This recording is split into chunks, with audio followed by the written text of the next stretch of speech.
안녕하세요. 꽃갈매입니다. 꽃과 열매 유니버스에 오신 것을 환영합니다.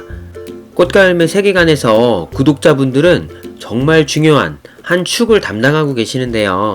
꽃과 열매 채널을 동작하게 하는 연료, 기름인데요. 감사합니다. 아직 채널이 엄청나게 크거나 하지는 않지만 나름 즐겁게 운영을 하고 있는 꽃과 열매인데요.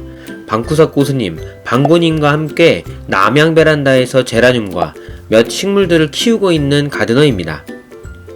엄청난 전문가 및 고수는 아니지만 소소한 팁들과 정보들을 기반으로 관찰 채널을 운영하고 있는 꽃과 열매이죠.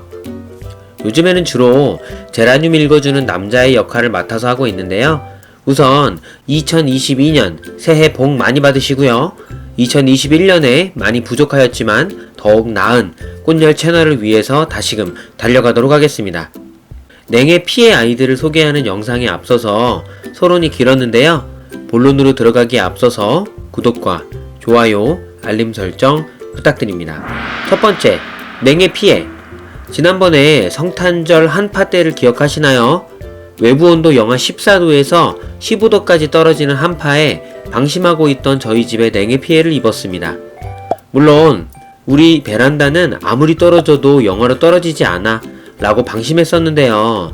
샤시 문이 살짝 열려 있었죠. 그래서 샤시 쪽 1층의 아이들이 피해를 입었는데요. 그렇게 냉해를 입은 상황에서 어떻게 하면 이 아이들을 살릴 수 있을지 확인을 해보았습니다. 혹시나 적당한 온도에서 시간을 보내면 잎과 줄기가 살아서 돌아올지를 타임랩스로도 봤었는데요. 결과는 축 처지는 모습을 보았죠.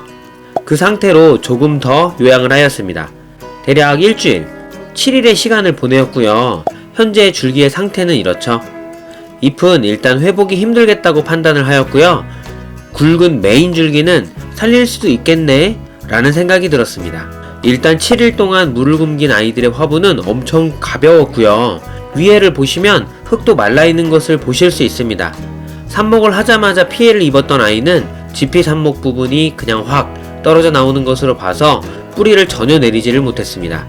너무 오래 말려서 어쩌면 이 아이는 뿌리가 상했을 수도 있을 것 같은데요. 조금 더 지켜봐야겠죠. 두 번째, 중간 점검. 꾹꾹이 뿌리 상태. 일단 중간에 줄기를 살짝 만져서 눌러보았는데요. 큰 나무의 경우 냉해 피해를 입고 잎이 모두 떨어지고 가운데 줄기만 남았을 때 이렇게 줄기를 눌러보면서 살아있는 상태인지를 확인할 수 있는데요. 워낙 작은 아이들이라 그렇게는 판단하기 힘들었습니다. 또한 뿌리가 어떤 상태인지 확인하기 위해서 살짝 들어보았는데요.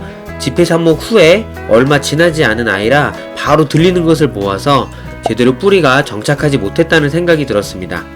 얼른 잘라주고 물을 주어야 할 것 같은데요.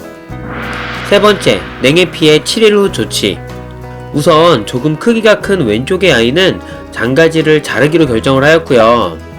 보시면 색도 변했고 축 처져서 전혀 힘을 발휘하지 못하고 있거든요. 오히려 이 부분을 잘라내고 남은 부분에서 회생을 할 수 있도록 하려고 합니다. 그리고 물을 조금 주고요. 다이소의 꿀템 케찹통 아시죠? 여기에 물을 담아서 살짝 주도록 하겠습니다. 줄기의 컨디션으로 봐서 이 아이는 살 것 같다는 희망의 소리가 들리는데요. 꾸준히 지켜봐야겠죠? 그리고 오른쪽의 아이는 생각보다 더 상태가 좋지 않습니다. 일단 장가지의 상태도 그렇지만 윗부분에 보시면 색이 변한 부분도 보이는데요. 이 부분을 잘라주었는데요. 검정색 부분이 거슬려서 조금 더 잘라주면서 굉장히 짧아졌습니다. 잘라낸 단면은 이런데요. 과연 이 제라늄은 살아날까요? 아직 확신할 수는 없지만 일단 지켜보도록 하겠습니다. 냉해로 인해서 세포가 얼었을 경우에 당이 들어간 영양제를 통해서 삼투압 조절 물질의 증가를 시키고 탈수 현상을 막고 항산화 물질을 증가시켜서 세포의 피해를 줄인다는 얘기도 있는데요. 잠깐 고민했지만 이렇게 작은 아이들에게는 오히려 독이 될 수도 있겠다는 생각이 들어서 일단 어느 정도 회복을 하고 나서 다른 영양제를 고민해야겠다는 생각을 했습니다. 조금 기다려야 되는 타이밍일 듯 하고요. 왜냐하면 냉해의 원리가 세포 내에서 얼음 결정이 형성되어 세포막을 손상시키고 전해질이 밖으로 유출되는 개념인데요. 즉 얼음이 얼면서 날카로운 얼음이 세포망을 찢어내는 거죠. 이러면서 탈수 현상도 생기고 추가적인 피해도 생기겠죠. 자체적으로 회복을 하는지 아닌지를 지켜보고 기다리면서 판단을 해야 할 것이라는 생각이 들고요. 워낙 작은 아이들이라 이게 최선이라는 생각이 들었습니다. 큰 나무들한테 하는 치료법과는 조금 다를 듯 하고요. 자체적으로 혼자 극복이 가능한지 아닌지를 보는 거죠. 너무 추운 곳에서 힘들었던 아이들을 위해서 일단 따뜻한 방으로 가져와서 조금 더 관찰할 계획입니다. 네 번째, 정리.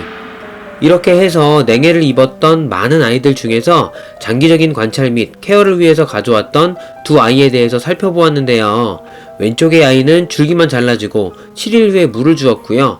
오른쪽의 아이는 축 처진 줄기들을 잘라주면서 가운데 줄기에 검정색 부분으로 변한 부분을 잘라주었습니다. 이제는 두 아이가 스스로와의 싸움에서 이겨내고 건너가려고 했던 요단강을 다시 건너올 것인지 아닌지를 지켜보면 좋을 듯 하고요. 간절히 무사히 이겨냈으면 하는 바람으로 이 영상을 마무리하겠습니다. 더욱 좋은 영상으로 찾아뵙겠습니다. 영상이 유익하거나 좋았다면 좋아요를, 싫었다면 싫어요를 부탁드립니다.